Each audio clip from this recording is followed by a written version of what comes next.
Aristides Fernández Suco, bienvenido ahora por la Super 7. Buenos días, José María, y a los demás contertulios, amigos y hermanos. Aquí viendo a Geomar con ese looking de jevito que tiene. Siempre joven. Por eso que Hipólito le da cuerda. Suco, mire, la política dominicana, vemos que ya los partidos políticos comienzan el despegue, o independientemente de que estamos a 3 años y medio de las elecciones del 28, pero vemos que en el PRM hay muchos precandidatos. Danilo Medina en las calles con la dirigencia de su partido ya renovado, Leonel Fernández por el otro. ¿Cómo ve usted el escenario político en estos momentos en el que Leonel Fernández sigue siendo un líder importante, líder de la oposición política? Danilo Medina no se da por vencido y entiende que hay posibilidad de que su partido pueda llegar al poder. Y los PRMistas, lógicamente, intentando revalidarse de nuevo para seguir en el poder. ¿Cómo ve usted el cuadro político a 3 años y medio? Ciertamente, en primer término, yo quiero señalar que estamos en una campaña a destiempo y el país tiene prioridades que nuestro gobierno y la sociedad en sentido general deben atender, deben preocuparse por afrontar y resolver muchas necesidades y situaciones que llaman a preocupación y que deben ser motivo y objeto de un esfuerzo concertado y colectivo por solucionarlas. Por ejemplo, para mí, de todos los problemas y de todas las situaciones que aquejan al país, el más grave y el más preocupante es el tema haitiano. Sí. Ciertamente, esa situación amenaza con desequilibrar, desestabilizar el futuro de nuestra nación y nuestra sociedad. No solamente es la presencia masiva de haitianos en el país, que ya anda por más de 3 millones, aunque aquí quieran esconderlo y taparlo, pero también es un tema de transculturación y también es un tema de salubridad, porque donde quiera que ellos se trasladan con sus hábitos y sus costumbres malsanas. Y usted lo ve haciendo la necesidad en la calle, orinándose en la calle, cuando aquí el dominicano, era muy raro que usted viera a un dominicano haciendo eso. Hay pudor y hay, en cierta medida, buenas costumbres. Pero aquí, ¿hace cuántos años que no dan en el currículum escolar moral y cívica? Hace mucho. Yo creo que la última generación que tuvo esa materia fue la mía. Y yo tengo 65 años. O sea que, ¿de qué es que estamos hablando, señores? Por amor de Dios. ¿A dónde va a llegar este país? Cuando desde fuera el globalismo nos quiere imponer una agenda ajena totalmente a nuestra costumbre y nuestras tradiciones. Y por eso es que llaman lo que se denomina la ideología woke, donde se pretendía hacer ver algo normal el que usted fuera gay o que fuera lesbiana, el que usted puede hacer lo que usted quiera, pero hágalo para usted y en una edad adulta. Pero tú no puedes pretender que nosotros demos como bueno y válido que a un niño se le diga en la escuela que tú te llamas Juan, pero ahora te llamas Juana, y que tú te llamas Luisa, pero ahora te llamas Luis. ¿Hoy qué maldita vaina es esa? Eso no nos pueden querer imponer aquí a nosotros. Hasta nos mandaron un embajador maricón. Y excúsenme la expresión, pero es así. Suco. ¿Y cómo el gobierno dominicano lo aceptó? Una agenda. Pero, José María, ¿cómo lo acepta el gobierno? Porque el gobierno lo que tenía era que negarle el placer. ¿Y tú te imaginas, Suco, que el presidente le diga, mire, nosotros no queremos esa señora aquí? Señora. Usted se está tirando un problema grande. Bueno, es verdad que era una señora, porque sí. Él tenía un marido. No, porque lo decía y era la luz pública. Pero ¿cómo te está tirando un problema grande? Usted como presidente, usted le dice, mire, esa señora yo no la quiero aquí, usted se va a crear un problema. No, porque este es un país soberano. Y usted puede, sin lesionar la relación con otro país, decirle, yo no quiero a ese representante aquí. Andar aquí en los medios sociales, en las escuelas, con otro pájaro que dice que es el esposo de él. A mí un día me lo presentaron un señor amigo mío que es agente aduanal en el Country Club. Me dice, yo voy con mi esposa Hasta, a almorzar. hasta allá llegó al country club. Y me dice, me llama cuando él va saliendo, Chato, déjame presentarte a una persona. Bueno, me presentan al embajador y el tipo me tiende la mano y yo me quedo así.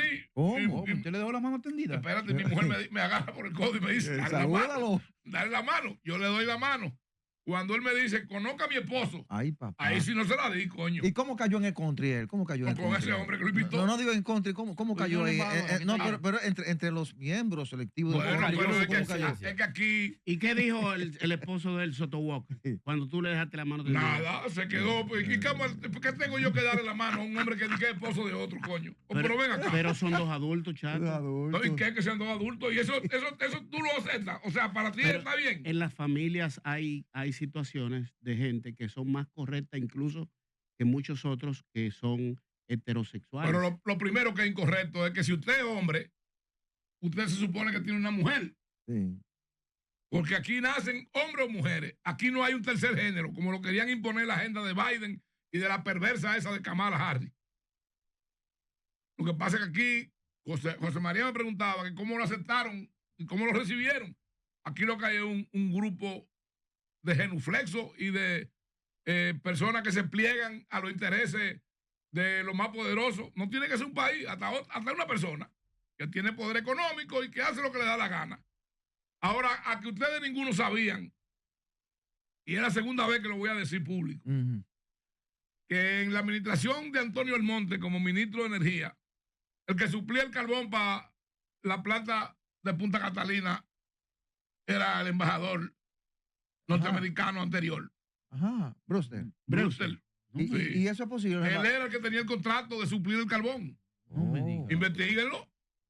Me dicen que él sigue viviendo aquí, que vive en el Tiene este. inversiones aquí. ¿O tiene inversiones? Antes de ser embajador, él tenía un apartamento en Oh. la zona este, en pero es que Marbella. todos los que vienen aquí, de alguna manera, se quedan con alguna conexión y con alguna actividad Hacen de negocio. Hacen lo mismo. Porque, por ejemplo, Han Hertel, el boricua, Sí. ese se quedó aquí. Y antes que el Charles Matt. Sí. Un día estaba yo en la playa de Palmilla, ahí frente a la isla Saona. Y estoy en mi lancha y viene Georgie Nader con Han Hertel, Amigo. que quiere, bueno, Georgie estudió conmigo en la escuela, que quieren que yo le presente a un amigo español que andaba con nosotros, que se llama José Manuel Entre Canales. José Manuel es uno de los empresarios más importantes de España y de Europa. Él es Entre Canales Domecq. Su mamá es la heredera Del Brandy. del Brandy Domecq y de la Casa Domecq. sí, y de la hacienda de toro de lidia más importante y más grande de España. Y José Manuel es dueño de una empresa que ustedes la deben conocer que se llama Acciona. Acciona, sí. Sí. Él es el presidente. Su papá era el presidente y murió.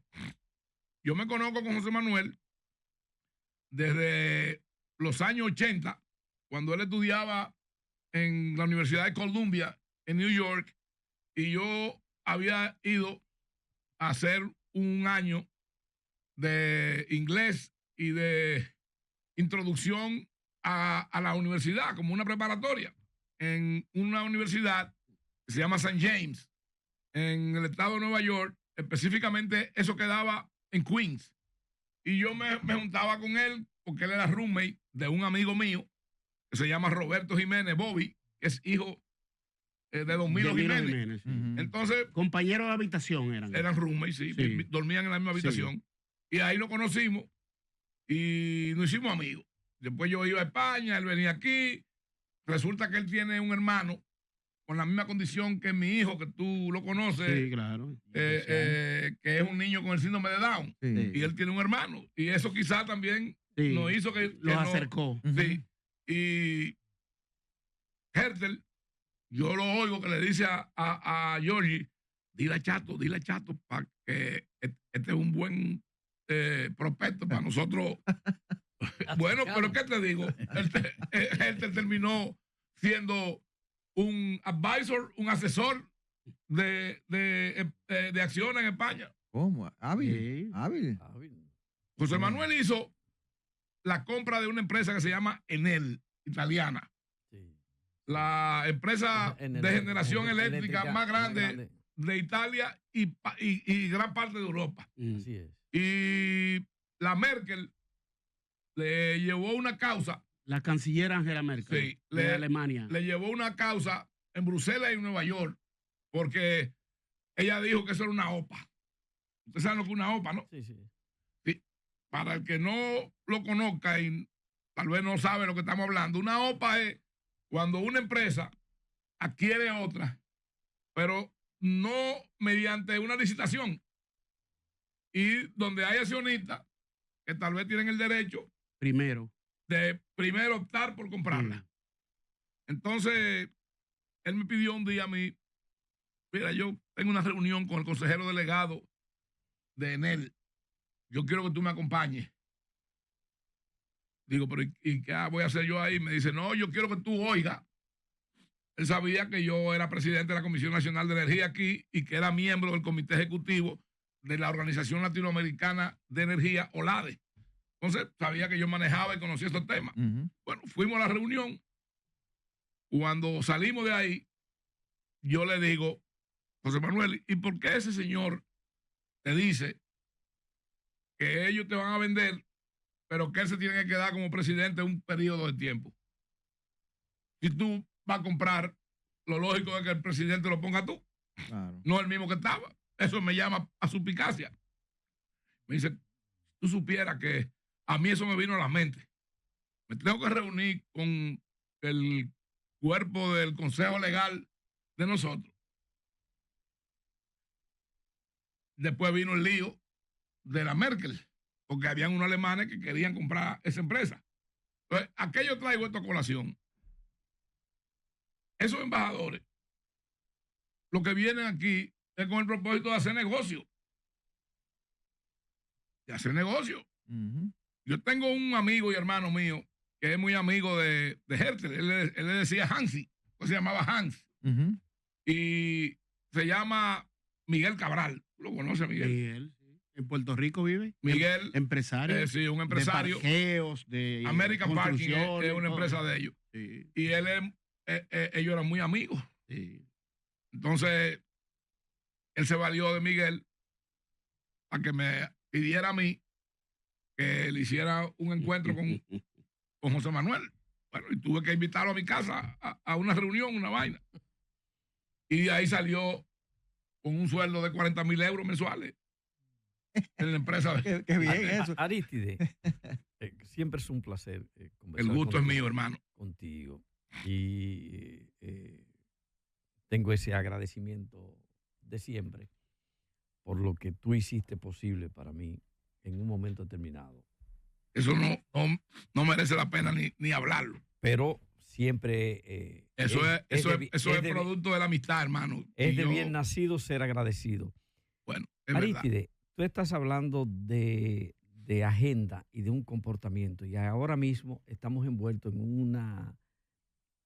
un ditirambo, en una discusión que tiene que ver con la inversión para el desarrollo que el gobierno norteamericano ha hecho en muchos países, incluyendo el nuestro, a través de la USAID.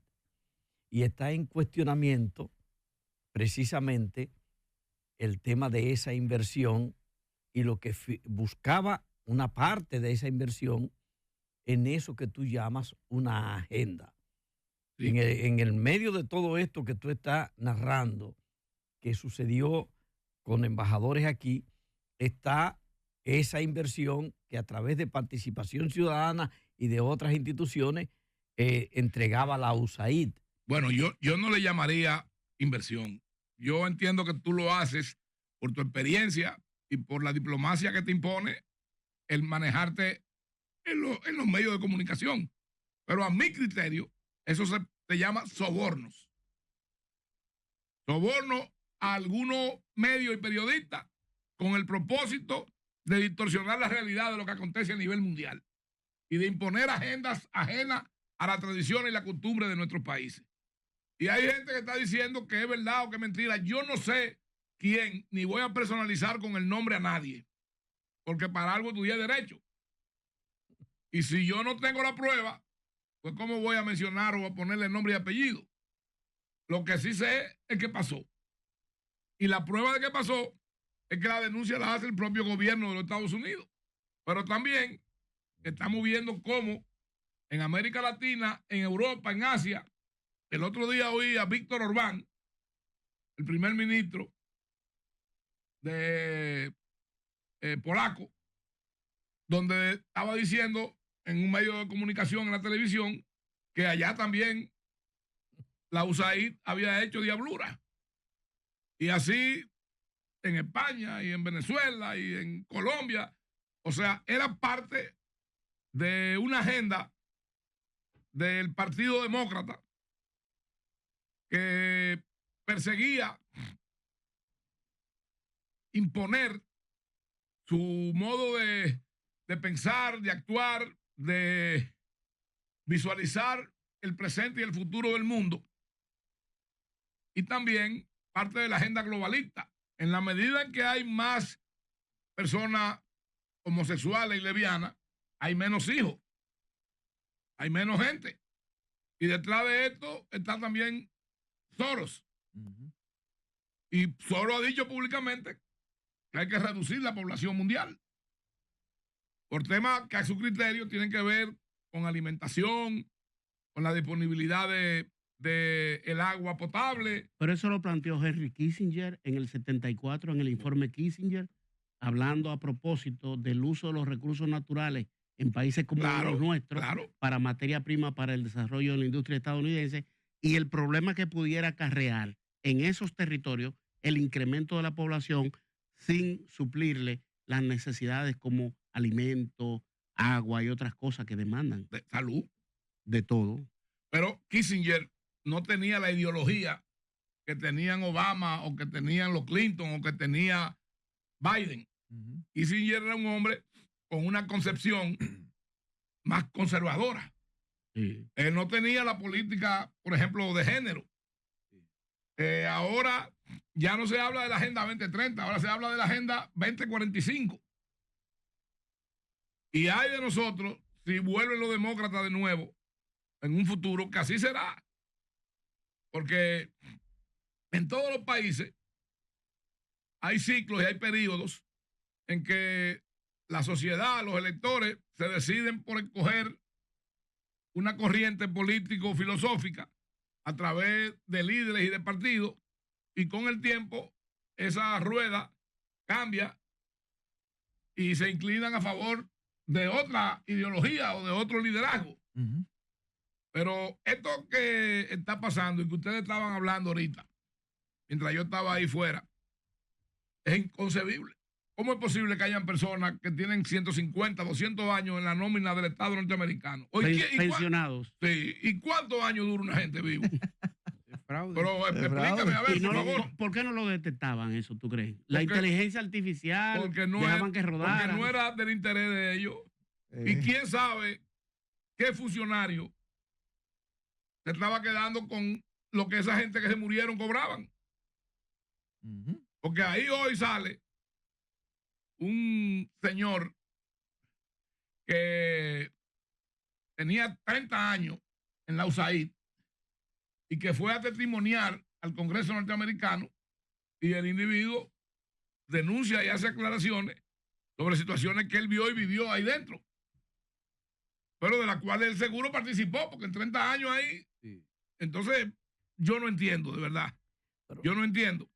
Bueno, un representante de la USAID en República Dominicana, en la época en que hubo el golpe de Estado a Bosch, un señor apellido Ruiz, que no era Dan Mitrioni, lo especifica muy bien claro el historiador, escritor, periodista Víctor Grimaldi en su libro Golpe de Estado, que da esos detalles por expedientes desclasificados. Ese agente político de la USAID aquí es que le da la orden a militares en el Palacio Nacional para que dejen presos a Juan Bosch siendo presidente.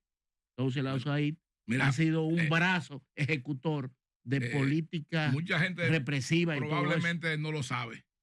Pero mi padre estuvo en Interior y Policía en el gobierno de Bosch.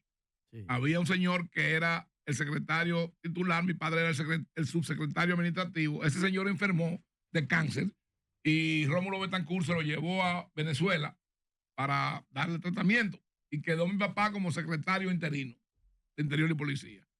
Y mi padre me dijo a mí, y esto yo quiero decirlo, digamos que como un testimonio del legado que mi familia tuvo de mi padre. Mi padre me dijo a mí, mi papá había sido miembro del Cuerpo Médico Militar y en su promoción estaban Marco Jorge Moreno, Ney Nivar, Marco Rivera Cuesta, que era de la Marina, ese grupo de don Ney Nivar, entonces eran amigos de él. Cuando mi padre me dijo que no era del agrado de los militares, cuando llegaban compañeros del PRD en presencia de esos militares a decirle al presidente, compañero, o sea, era una forma, de acuerdo a la mentalidad de ellos en esa época, de respetar al comandante en jefe. Exactamente, a lo que representaba la presidencia de la República. Sí. Y que no era de agrado de ellos. Y cuando dieron el golpe de Estado, ellos le propusieron a mi papá que se quedara. Y le dijeron, bueno, o te quedas con nosotros o te tienes que ir fuera del país. Y ahí es que mi padre se va y aprovecha para hacer una especialidad de endodoncia. Entonces, él le dice que él no puede porque sería una traición al presidente y a los que confiaron en él para designarlo en esa posición. Tuco. Entonces le dicen, bueno, pues te tienes que ir del país. Y se fue.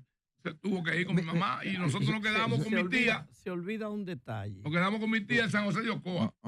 Tú mencionaste la declaración del ministro de Polonia acerca de los medios de comunicación y los fondos de USAID. Yo no sé por qué aquí se olvida que incluso la USAID, mediante un comunicado de la Embajada Norteamericana del 2010, se establece que fue quien dio los primeros fondos para financiar un medio de comunicación que se hizo muy fuerte y popular en la República Dominicana, Clave Digital. Claro. O sea, Clave Digital. Cuyo propietario es parte de ese engranado, de ese engranaje, Fausto Rosario Adame. La Embajada Norteamericana emitió un comunicado, creo que en marzo del 2010, no recuerdo ahora, donde hacía la salvedad clara y precisa de que ciertamente a través de la USAID se había financiado el desarrollo de ese proyecto. De ese medio, claro. Pero yo te quiero decir algo, ahí también estaba como el principal accionista de eso, Abraham Hasuri, que es el dueño o uno de los dueños de Capcana. Sí, fue que lo compró, después el Grupo Abrisa lo compró después. Ciertamente. Cuando entró en crisis económica, ellos lo compraron y ellos fueron los que lo cerraron. Bueno, ahora hay un grupo de 2 o 3 familias que son de los que tienen el capital de esa empresa. Pero no viene al caso yo hablar de esa persona. Ahora, ¿qué te quiero decir? De cualquier forma, los gobiernos norteamericanos siempre, como potencia mundial y regional, van a querer tener incidencia en las agendas de lo que ellos denominan su patio trasero, que son los países de América Latina. Les voy a hacer una anécdota a ustedes que muy poca gente la sabe en este país. Cuando estábamos conociendo la reforma de la Constitución en la Asamblea Constituyente del año 94, que se impuso el que redujeran el periodo de gobierno del presidente Balaguer de 4 a 2 años. Estábamos en el Congreso Nacional y yo estaba sentado junto con don Jacinto, que era una persona con la cual yo tenía una relación muy estrecha, casi como si fuera mi hermano mayor. ¿Era presidente del Senado él? No, él era senador y también vicepresidente. Entonces, llega Franklin Polanco, que está vivo, ustedes le pueden preguntar, con el agregado comercial de la embajada. Y va Pari Goico y me dice, Chato, que ahí está Franklin Polanco, que quiere hablar contigo. Digo, bueno, pero estamos en medio de una asamblea constituyente. Espere que haya un receso. Bueno, En una que yo voy al baño me atrapan. Mira, chato, que queremos hablar contigo. Dígame, don Franklin. Conozca aquí al agregado comercial de la embajada. Digo, mucho gusto, encantado. Dígame, por favor. Me dice, no, que queremos que tú hables con Jacinto. Porque la embajadora, dona Jean Rinac, sí. quiere que ustedes dos vayan a reunirse con ella en la embajada. Digo yo, pero en medio de una constituyente. Sí. O sea, don Franklin, usted sabe la respuesta que le va a dar Jacinto, pero yo lo voy a decir. Y voy, don Jacinto, ahí está Franklin Polanco con el agregado comercial de la embajada, que quieren que usted y yo que vayamos a la embajada a hablar con la embajadora. Dice don Jacinto, pero ¿y de dónde? ¿Cómo pretenden que yo deje la Asamblea Constituyente para ir a hablar con una embajadora de donde sea? Dile que no, chato, dile que no. Yo voy y le digo que no. Ellos se quedan todavía ahí. Cuando hay un receso, nosotros vamos al baño. Entonces, ellos me dicen, me abordan, y yo le digo, déjeme decirle, a ver, voy donde don Jacinto, de nuevo, y me dice, dile que búscate una oficina ahí para que nos reunamos. Hay una joven que todavía está en el Congreso, muy decente, una dama y una persona muy íntegra, muy seria, que se llama Helen, que es la secretaria ejecutiva del Congreso. Helen Paniagua. Sí. Ya no está. Excelente persona, deben de haberla pensionado. Sí, ya. Tenía cuántos Sí, años ella tenía. se retiró. Sí. Entonces, como 40 años ahí. Helen, yo le digo y ella me dice, pues coja mi oficina. Vamos don Jacinto y yo, Parigoico y el agregado comercial.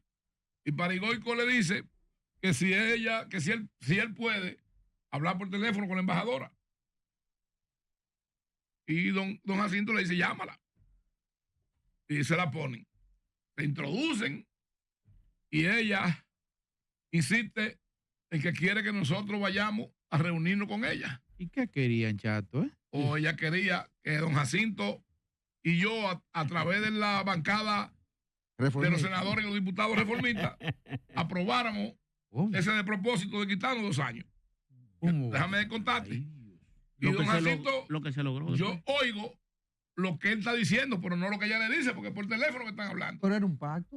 Y él le con ella de dice, Palacios, pero no Zucco. estábamos de acuerdo y te voy a contar para que ya, entienda. ok. Entonces él le dice, señora embajadora, yo lamento que usted y yo nos conozcamos en estas circunstancias, pero alguna vez usted ha oído que un embajador dominicano llama a un senador o a un congresista norteamericano para que deje una actividad tan trascendente como es una asamblea constituyente o lo que allá sería una enmienda constitucional para que vaya a la embajada dominicana a hablar con él? No, yo lamento que nos conozcamos en estas circunstancias, pero en otra oportunidad o en otra ocasión podemos hablar más adelante. Y le colgó el teléfono. Esa vieja mandó una nota. No le diga vieja. Pero señora. ya tiene que estar podrida. Sí. Esa señora. Ustedes fueron guapos. Pero no, pero espérate. ¿Eh? Yo saqué una bandera dominicana en la Asamblea Constituyente. Me tomaron fotos. Te quitan la visa de una vez. No me la han quitado nunca. Entonces, estamos en una reunión con el presidente Balaguer. ¿Te recuerdan que esa no se aprobó en un día? No, claro. Entonces, estamos en una reunión los diputados y los senadores con el presidente Balaguer.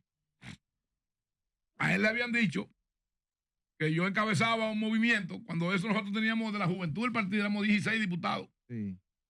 y yo era el presidente nacional de la juventud. Entonces, a él le habían dicho que yo encabezaba un grupo que nos oponíamos a aprobar esa vaina. Y en medio de la discusión, yo le digo que es inaceptable que nos pretendan mutilar el periodo y restarnos 2 años. Que eso no podemos aceptarlo. Y él, evidentemente molesto, dio 2 manotazos en el escritorio y dijo, ¿qué es lo que usted quiere? Yo no puedo aguantar más presiones. O lo aprobamos o se hunde la isla. ¿Cómo? Pues, a ese nivel era las presiones que le estaban haciendo a él, Sí. a Balaguer. Imagínese usted, para que él aceptara ceder los 2 años, ¿qué había para que motivara que él asumiera esa postura? Ujú. Entonces, me dijo a mí Si usted quiere, no vote usted, pero asegúrese que los demás diputados de la juventud voten. Y don Jacinto me dijo, Cato, Suave. aguántate. Después me dijo papi Estrella, Juan Rafael Estrella Roja, me dijo, mira, mi hijo, yo era muy amigo de sus hijas, de su hijo, Juan Carlos. Dijo, mira, mi hijo, eso, cualquiera de esos guardias trogloditas que hay ahí, dice, entiende que tú le vas a dar un infarto a Balaguer. Y cuando tú vienes a ver, no aparece. Y yo entendí lo que me estaban diciendo, porque yo no soy loco. Sí. Y hay locos que lo ejercen y hay locos que no lo ejercen. Entonces yo dije, bueno, pues déjame aguantarme. Tuco, mire, usted decía al principio de la entrevista que el principal problema de este país es el tema haitiano. Sin embargo, a mí me llama mucho la atención. ¿Cómo es posible que los líderes políticos entiendan que ese es el principal problema, pero no terminamos de unificarnos como nación para enfrentarlo de manera conjunta? No importa que esté en el gobierno, Es que que eso esté en la oposición. no debería ser un pero- tema político pero partidario. yo, No lo debería. yo quisiera que usted... Ahora con la tuya